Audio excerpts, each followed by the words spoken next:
me welcome Halley to the stage.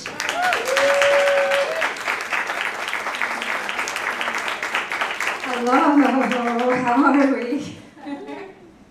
I want to just say, talk about how we go on autopilot, the patterns we get so used to. I was in the bathroom and washing my hands, and has anyone ever tried to use the, I thought I was using the soap, but it was the mouthwash. That was mouthwash. All over me. Good morning. Yeah, okay, because you expect the soap to be there, right? That is the universal place where soap usually sits. But it broke the pattern and I got mouthwash. So anyway, that was a nice introduction. But I'm so happy to be here. Yes, my name is Halley Elwell. I'm a songwriter, but like most of you, I know we have so many different identities. I'm also an arts administrator, a voice teacher. And I loved, and I'm so grateful to be asked to speak today, because the idea of the patterns is something, as a musician, we have to have patterns, right? We have this beat that we're used to, and chord progressions and pop music. Many of you, even if you don't identify as a musician, you kind of know what's coming. If there's like 4 chords, you're like, I know that drop, yes! And we just anticipate that kind of stuff. So there's patterns in so many places in our life, and I like to kind of bring an awareness to that. And my project kind of talks about how we deviate from those. But before we get into that, I just want to give a little background, just in case there's other people who have lived or kind of sat in the spots I've sat before. I grew up in Halley Elwell, Maine, which is a little town outside of Augusta in central Maine. And then I popped around to UMass Amherst, where I got a degree in jazz. And then I left immediately, and I went to San Francisco for 9 years, and I was a jazz singer. But that's where I kind of got into arts administration, and ended up at the SF Jazz Center there and helped build their education program. Decided to come back to be closer to family, and I've since been in the Boston area since about 2016. And at that time, through jazz and through improvisation, I realized, ooh, I really like these patterns. I really like understanding how you tell a story in like 3 to 4 minutes, and how you get people bopping their head, tapping their feet, and remembering. And so when I came back here, songwriting was a really important part of what I was doing. And then I became a voice teacher, and that arts admin thread came back too, and I'm currently working at Berklee College of Music. I work at the Institute of Jazz and Gender Justice, and which feels a lot like a startup in a lot of ways too, so we're building up that program. So doing a lot of things. But for today I wanted to talk about, because I've always got these projects, we all did, right? We've got like 4 projects going on. A project that is near and dear to my heart, which is my next kind of album, which is called Spontaneous Mutation.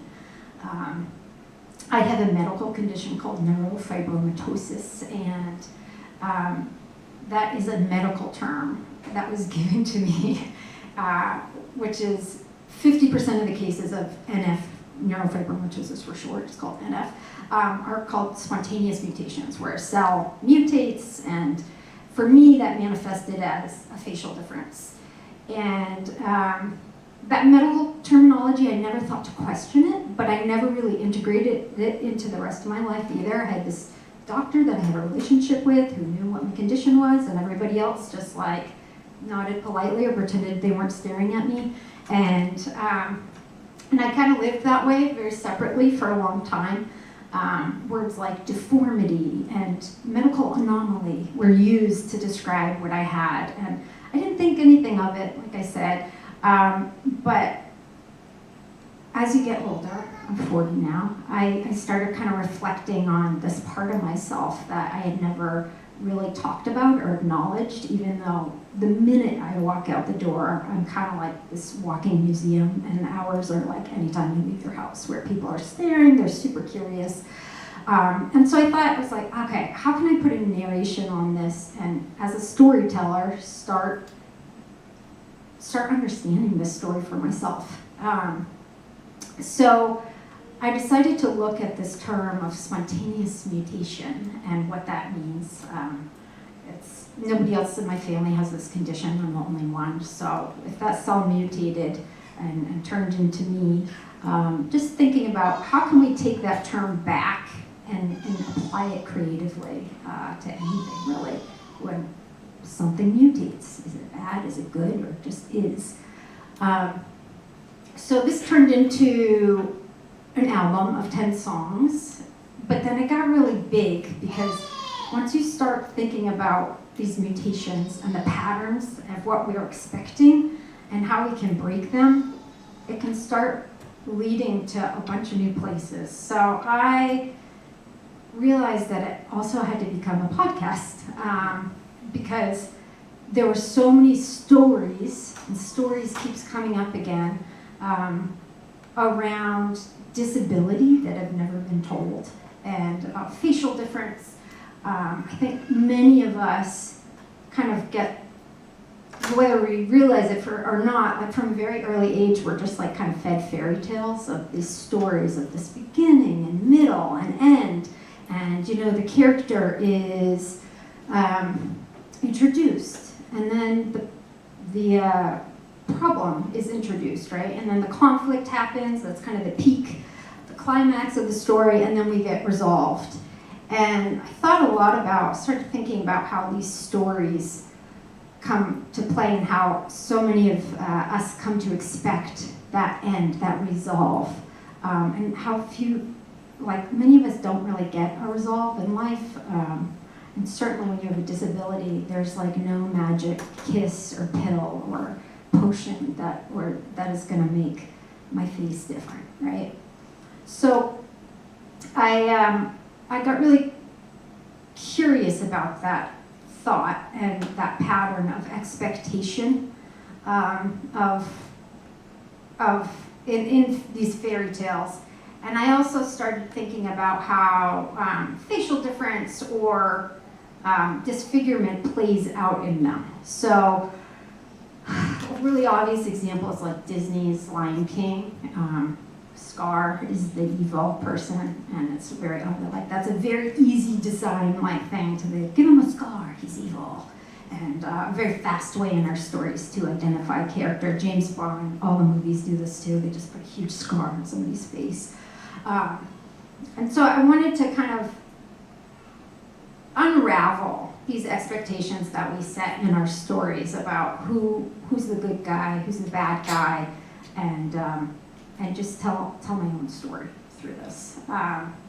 So anyway, thank you for listening to that. That was that's kind of where this project took off to, and I'm really excited about it.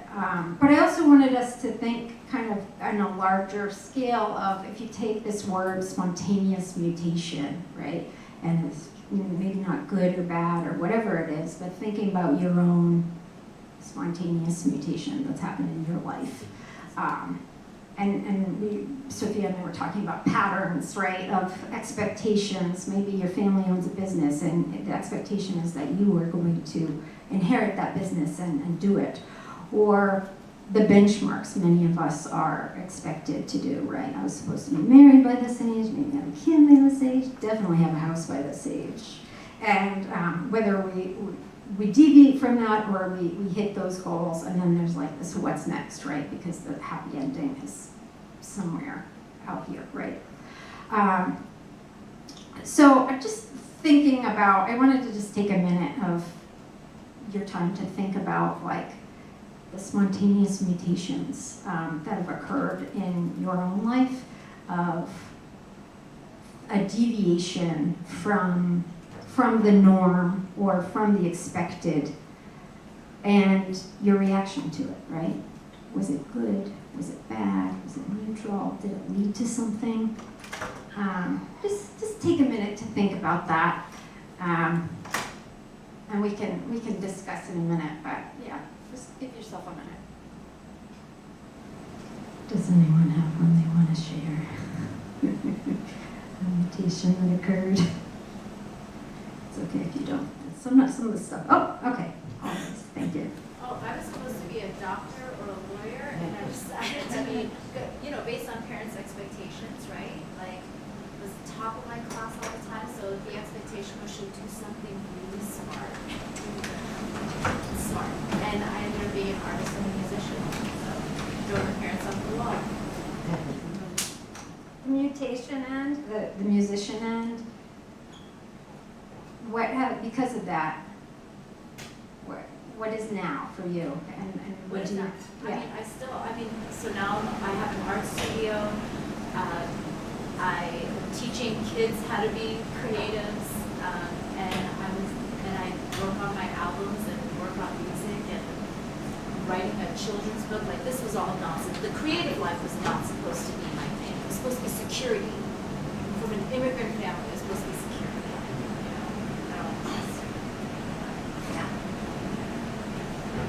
Anyone else want to share? I think it was spontaneous that I quit my job. It was just like full on, and I just, one Tuesday in 2015, end of October, and then Friday of that same week, I was without a job, and I was making quite a bit of money, and the owner asked, is there anything that we could do? I said, no, I'm done. And so for 6 months, I went out figuring out something else to do.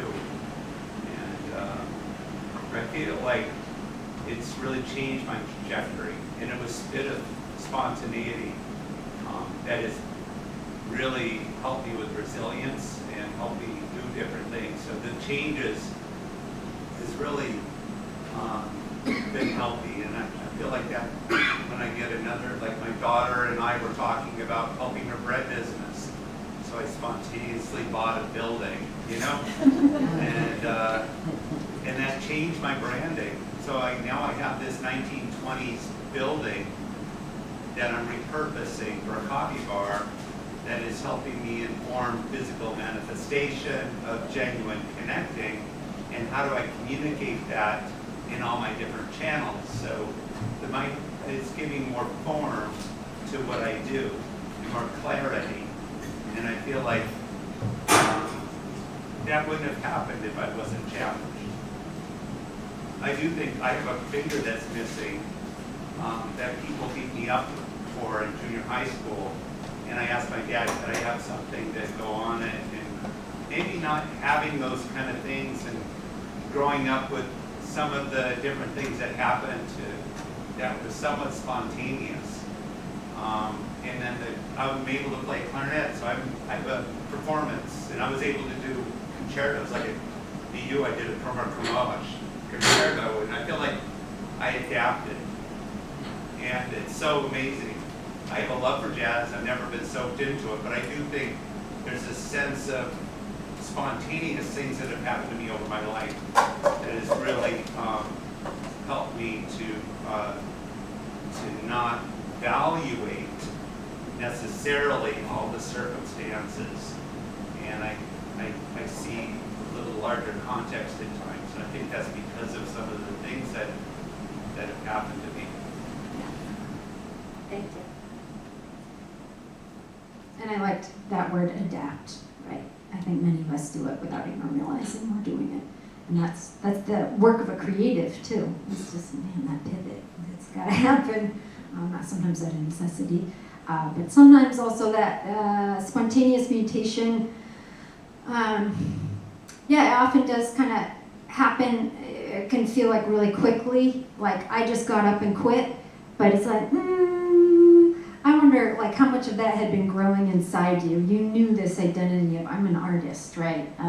And so sometimes it feels like we're aligning with the person we know ourselves to be, and then trying to do our best to make the outside kind of align with it.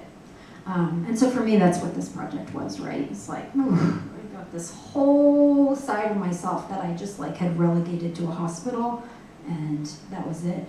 And now it's just this kind of reintegration of, all right, this is the full deal with Halley. You're getting it all. Cool. Does anyone else have a spontaneous mutation they want to share? Because I love these stories. Yeah. I have a few, but one that happened recently, which wasn't great, was I was talking with my son about something that was political, and I'm not someone who usually wants to be political. But and I forget what happened, but I yelled, right? And my son's going to be 21 in August, and I think I hit the house, not at him, but I had an outburst of anger, and I have all sorts of emotional and/or ADHD and things like that going on. So because of that, there was a week or two, or maybe a month, where he wasn't around, and where I had to kind of be careful and not cause any issues. But eventually we started family therapy, and we're probably in a better spot than ever. And through it, just hearing him say in a family therapy session, my wife said to him, "Maceo, you know about your father, right?" And he said, "What, that he's bipolar?" And I was like, at that moment, everything came off my shoulders, and I just felt like, wow, now I can just be myself. It was kind of weird, but and ever since then I've been working on it. I've been working in more inclusivity and leadership in that area, and doing stuff like that, which is pretty fulfilling. Yeah. Yeah. When they click into place, that's Yeah. Yeah. Anyone else? Could be little things too. Oh, yes.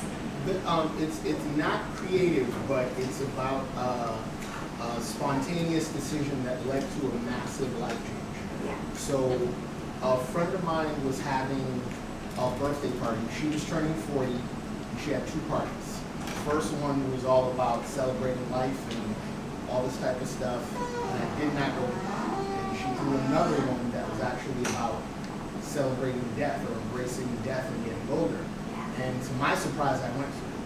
And I went to this party, really, really to my surprise, I actually had a wonderful time. We had like these conversations about death and just kind of having a different perspective on it. Well, while I was there, I met my partner. And now we have a family. Yes. So it's like crazy to like a conversation about death led to a spontaneous thing that led to, literally creating life. So. Yeah. Whew. That's good. Cool. Yeah. I think that thing too, just hearing the theme of disability that is also coming up is I really resonate with the death thing. I think a lot of people have a hard time talking about disability because or sickness, it's almost like we might catch it or something, or the inevitability of death. And it's just, to me, that's like such rich ground for discussion, because the fact is, at some point in our lives, we're all going to be disabled. If we're wearing glasses today, there's little things we don't think about. But at any point, a quarter of the population is also, is disabled, and probably without even thinking about it, we know somebody in our life who would be considered disabled, but you just don't think about it in that way, where that conversation has not come up. So I just appreciate folks talking about that, because again, it's that honesty of like, yeah, let's get real about this. All right. That was about it. I had a couple songs I wanted to share with you from this project.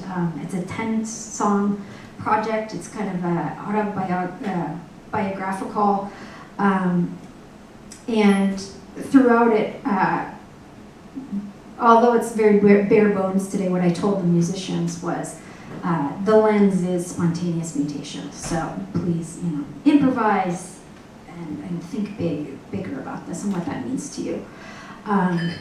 This first song is called Dear Lucy, and it is a imagined letter to a woman named Lucy Grayley, who wrote a book called Autobiography of the Face. And she's one of the first people kind of in the facial difference movement who was published and really had their story represented. There's still, you've probably seen it, there's really not much representation of disability or facial difference in our art in general. So her memoir was really helpful for me to, again, get just words for my experience. she was someone who had facial sarcoma of the jaw, was in the hospital starting at 9 years of age. She started getting addicted to painkillers then too, and unfortunately died of an overdose. So this is an imagined conversation that I wish I could have with her.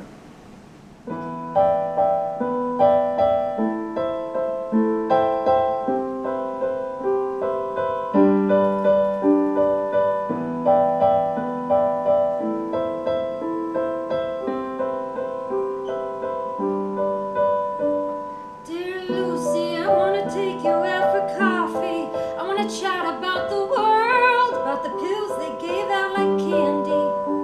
I wanna talk about mirrors and not recognizing your own face, about the whistles and the barks, pure will and nauseous grace. Give my thanks for what I now see. We are miracles and adapters, great thinkers and inventors. If not beautiful, then certainly attractive. They can't keep their eyes off us after all. Dear Lucy, dear Lucy.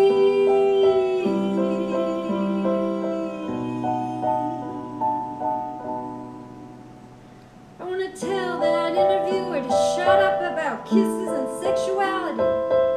Maybe she'll learn something about disability.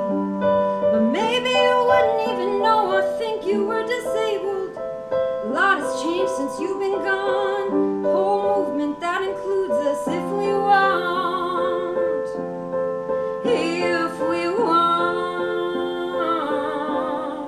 We are miracles and adapters, great thinkers and inventors. If not beautiful, then certainly attractive. They can't keep their eyes off us after all. Dear Lucy, dear Lucy.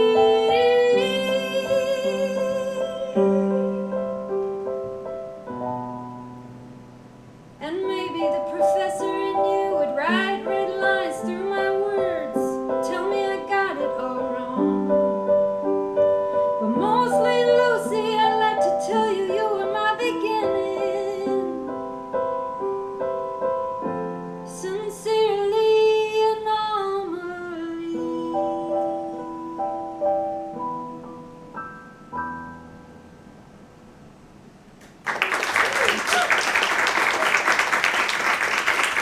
Thank you. There's a lyric in there where I want to tell that reporter to shut up about kisses and sexuality. That's actually Terry Gross. I was like, man. I think if she looked back at that conversation, it was in the 90s, that she would take back some of those questions. Okay. This next song is called Daphne, and Daphne is a Greek myth. I don't know, is anyone familiar with it? She's she was a water nymph, and she was getting chased by Apollo, pursued, and kind of begged the gods to save her, and they turned her into a tree, and a laurel tree, and then Apollo came and took her leaves and wore them as a crown. But I've always I think probably a lot of women can resonate with Daphne. But for me, it kind of was an interpretation too of the medical interventions I had as a child. So yeah, this is called Daphne. Whew. When I'm very, very quiet, I get very, very smart. I've been followed by a hunter, says they mean no harm. The grass grows beyond my ankles, my feet are wet with dew. My legs are tired from this chase, but my heart says you better move. And soon I'm overtaken by the wild that I forgot. My body knows something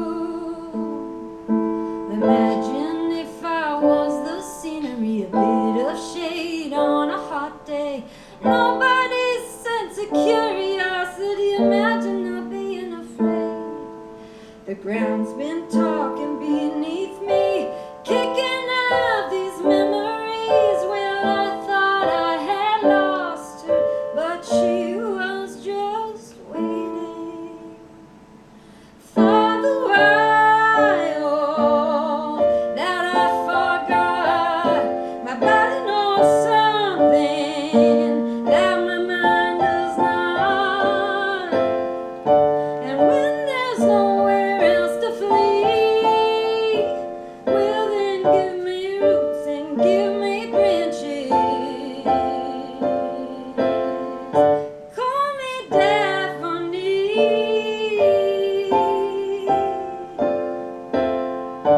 Call me Daphne. Call me Daphne.